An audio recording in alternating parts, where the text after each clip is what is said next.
கடலூர் மாவட்டம் வடலூரில் வள்ளலார் சர்வதேச மையம் அமைப்பதில் குளறுபடிகள் இருப்பதாக கூறி தெய்வ தமிழ் பேரவை சார்பாக கண்டன ஆர்ப்பாட்டம் நடைபெற்றது.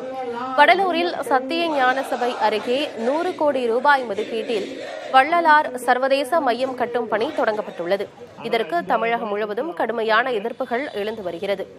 ஆனால் இதையெல்லாம் பொருட்படுத்தாமல் தமிழ்நாடு அரசு பெருவழி இடத்தில் சர்வதேச மையம் கட்டுவதற்கான அடிக்கல் நாட்டு விழாவை பலத்த காவல்துறை பாதுகாப்போடு நடத்தி முடித்துள்ளது. இந்நிலையில் அந்த அறிவிப்பில் பல்வேறு குளறுபடிகள் உள்ளதாகவும், எத்தனை ஏக்கரில் கட்டப்போகிறோம் என்ற தெளிவு கூட இல்லாமல் தான் அந்த திட்டம் உள்ளதாகவும் தெய்வ தமிழ் பேரவை சார்பாக கண்டன ஆர்ப்பாட்டம் நடைபெற்றது.